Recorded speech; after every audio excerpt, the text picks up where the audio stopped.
Alright, so I'm back, and today we're going to take a look at the Botcon exclusive Machine Wars Megaplex. So, there's the BIOS cards.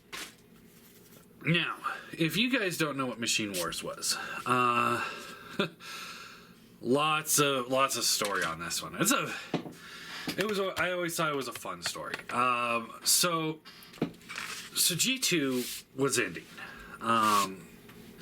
Near the end of the G2, the Cyberjets came out, and then let's see, I think there was like hot rods or something like that, laser rods. The Laser Optimus Prime came out, the Tank Megatron came out, stuff like that. That was the end of G2. And then they canceled G2, and then they started the Beast Wars shortly afterwards. So it was, G1/G2. It was over. It was done. But they had designed the next wave of G2 figures. Now, somehow I believe those designs got teased or what have you, and because of that, because they were teased or said that they were coming out, they felt like they had to put them out, and that became Machine Wars. Now, Machine Wars was like the leftover Cyberjets and a few other molds and recolors and retools from the G2 line. And one of which, the Cyberjets, which, in case you don't know, Cyberjets are like my absolute obsession. I want to collect them all, but I just don't have the money to get all of them because the Waspinator, the Botcon Waspinator goes for $300 or some craziness like that. So anyway, so here is Megaplex. Who is based off of a leftover G2 Cyberjet that was released in the Machine Wars, which was a KB Toys exclusive. So it's a very convoluted, because this happened and this happened and this happened, that those toys even came into being, which most of the Machine Wars ended up getting recolored and repurposed into Beast Wars Neo, I believe. Yeah, I think it was Beast Wars Neo, not Beast Wars 2. Which I have a bunch of those jets, Thrust and Dirge. So then Botcon comes along, and they decide they want to revisit Machine Wars, and they made the Striker and Obsidian, which we've already looked at. There was a Hoist, which mine came misassembled, so I had it was unrepairable, so I tossed him. And then he came in the box set with them as well. And apparently this guy was supposed to have a bunch of troopers according to that storyline. And they were kind of like a swarm type army. So yeah, but the Megaplex was actually the same mold as the Machine Wars Megatron. Main difference is the color was slightly different, and he had the stripes. That way you know that this is the drone of Megatron kind of thing. Yeah. So anyway, and then they also did a few other the Cyberjets in the line in this version or for the Botcon, but they used they used a lot of the movie jets, and it doesn't really play out very well for the Cyberjet. This guy, on the other hand, so the mold is I'm just rambling now. The mold itself is from Transformers Prime. This is the Dreadwing Skyquake mold, which is a very underutilized mold. It's got some issues, mostly this rubber stuff. If they were to remold the rubbery stuff into hard plastic like the rest of it, this could potentially be a really cool updated looking Seeker mold.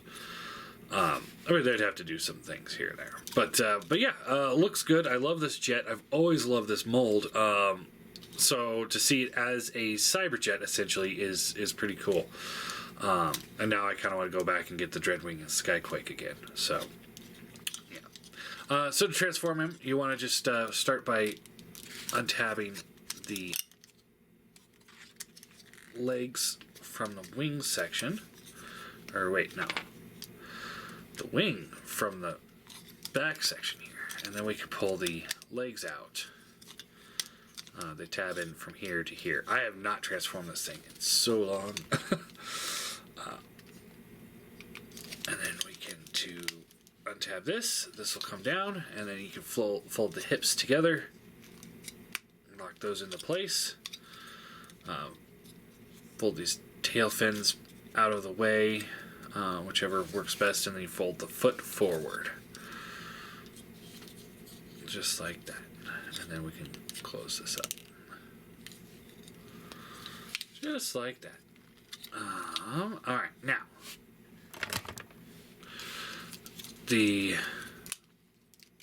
Pull this assembly here out, and then these pieces here can come down.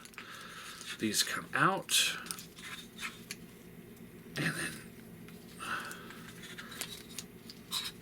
we can take this piece here, and this will fold up. This. Hope I'm doing this right. It's been a while.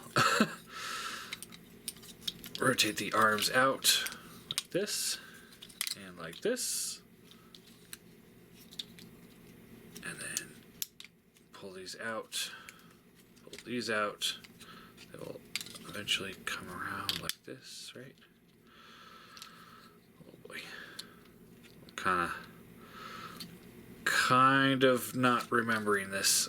I feel like Gandalf and Mordor, or Moria. Alright. And then we can split this section here. This will come down, these come down, nose cone goes back, and somehow it all aligns up and forms a robot.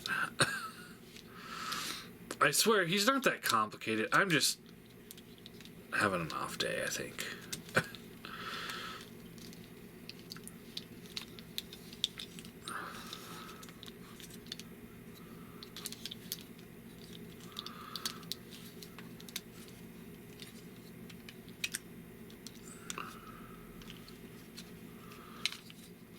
All right, let's see here.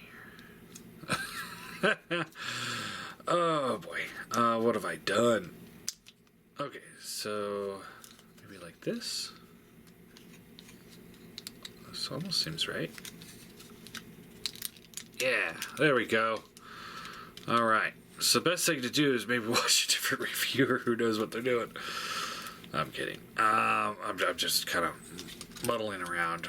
You know, well, a lot of times, you know, when I'm transforming a figure the first time, I just pull it out of the box and just go for it. I don't like instructions. I like just playing with it until all of a sudden it's like, oh hey, there it is. I think that's just a blast to do that way. So let's see here. This should come up, right? Yeah. And then these are supposed to come out like this, I believe.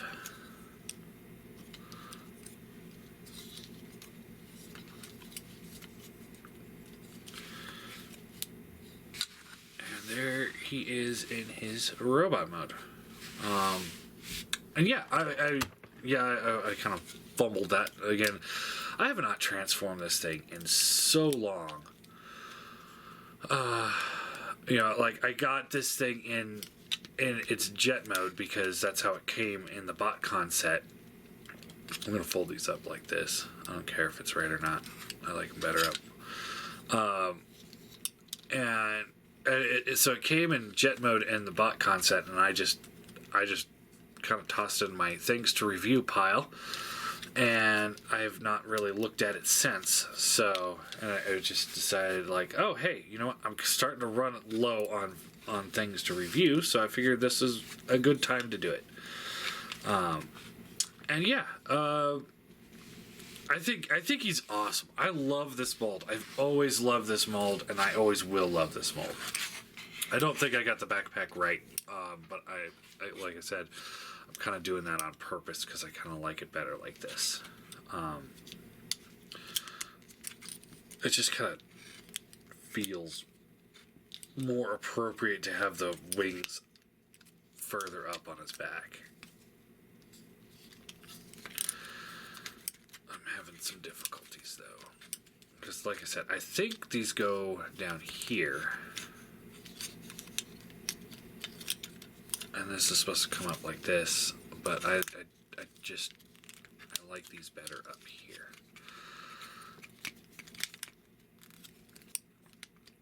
This piece is a little loose on mine. I think that's just kind of true to the mold too, though, because I remember either my Dreadwing or my Skyquake. I think it was the Dreadwing had issues there, not the Skyquake. I think the Skyquake was pretty like, oh, I don't want to touch this thing. This thing's rare. But yeah, it's got some good paint detailing on the face. You know, you get the white face and silver eyes going on in there, with the blue head and the clear plastic on the back. It's on a ball joint, so you get the left and right, up and down. Shoulders are on ball joints, so you get the in and out, up, down. Bicep swivel, bends at the elbow. This isn't really wanting to lock into place. None of this is really locking into place. I think that's just a Botcon thing, unless I've just totally botched this transformation. I don't know. Alright. See, yeah, and this is super loose too, and it's just not wanting to lock. Nothing's locking in. I think, you know, this is... I got this set with some other things right off of the main website there, the Fans Pub website, and it was I think these are like the leftovers or the return sets. I mean, like I said, the hoist was just, it was so bad it was garbage. So I'm thinking that's part of the issue, but I know the Fun Pub were really sucking in the QC department at the end there. So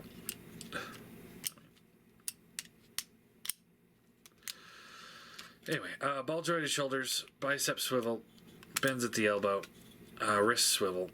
Nothing at the waist due to the way it's supposed to lock in. This is this. I know this locks in. It's supposed to lock right in there, real tight.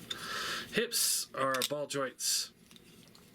Thigh swivel, bends at the knee, and the foot does rotate back, but nothing else. And of course, he can hold his sword. So this is a very good example of this mold. The Dreadwing and the Skyquake were so much superior, like in QC, than this guy. That, you know, it's definitely you should look at one of those and then make a decision on this. But I honestly still think that this mold could make a very, very awesome looking updated Seeker. Much better than that thing that we got for the Power of the Primes. But I mean, if they retooled the head into a Seeker head, and maybe retooled the forearms and was able to clip the null rays up at the top here, or cheat it like they did the leader class one from Combiner Wars, where you'd plug it into the forearm, but it would have this piece that would kind of like line up with the shoulder, so it looked like it was attached to the shoulder, but it was really attached to the forearm. And then, like I said, get rid of this rubbery plastic stuff. If you could. I don't know if that's feasible for them, but if not, you know, I could live with that. But, you know, give us a new head, null rays, and I think this would make a pretty damn good Seeker mold. I mean, no, it's not perfect. You know, like looking at a original Seeker here, you know, it doesn't quite look right, but I think it would be better than what we're getting. Anyway, here he is with a Classics Prime. So you can see he's a decent size. I think it's a great mold. This one definitely has some QC's issues. And for the original, whatever, $500 for the set, I'd give this a 1. For what I paid for the set, which I think I paid like $40 for. Maybe, I think it was like 60 or 80 or something like that. It was under 100 for the set, I believe. For that price, I could sit here and I could say I'll give it a 7 out of 10. It's definitely got some major QC issues going on, loose joints, stuff like that. But I do love the mold, and I love the fact that it's updated Cyberjet, which I don't have the Megatron or the Megaplex, but I do have the mold it's based off of, which is this guy. So this is supposed to be a modern version of him, which I'm fine with. Let's get some more modern versions of the Cyberjets. I think there was a repaint of the Silverbolt mold from Universe 2.0, which was supposed to be Skyjack. And then there was one of those weird jets from the first movie was repainted to Fear Swoop, which was supposed to be Hooligan, and then of course, let's see. And of course it was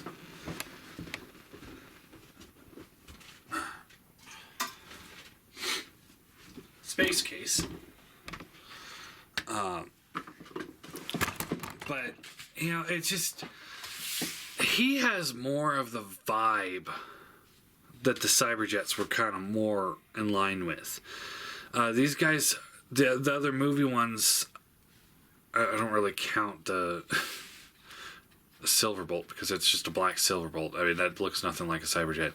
But the movie ones just have their own feel, because that's movie figures. So it just doesn't quite come off right for Cyberjets. This, on the other hand, does. So I really think they should start making some more Cyberjets. Somebody make some Cyberjets. Maybe third party or something like that. That would be pretty cool to just get some modern versions of Cyberjets, because, I don't know, I would love it. I'm sure some people would love it. I don't think it would be a masterpiece type scenario, but maybe definitely a chug. Maybe MMC can tackle this one. But anyway. But yeah, there's the Megaplex. I think it's good if you get it for a really cheap price. I would not spend a fortune on this. I probably wouldn't spend more than $30-$40 on this figure. Anything more than that, then I think you're going a little too overboard. 50 maybe, tops, absolute tops. Ideal range 20, 30, 50 tops. Anything more than that, it's not going to be worth it to you. It really isn't. It's not that good, QC wise. Although there might be one that has perfect QC out there, and that one would be worth it, but unless you can know for sure ahead of time, I wouldn't risk it myself. So, yeah.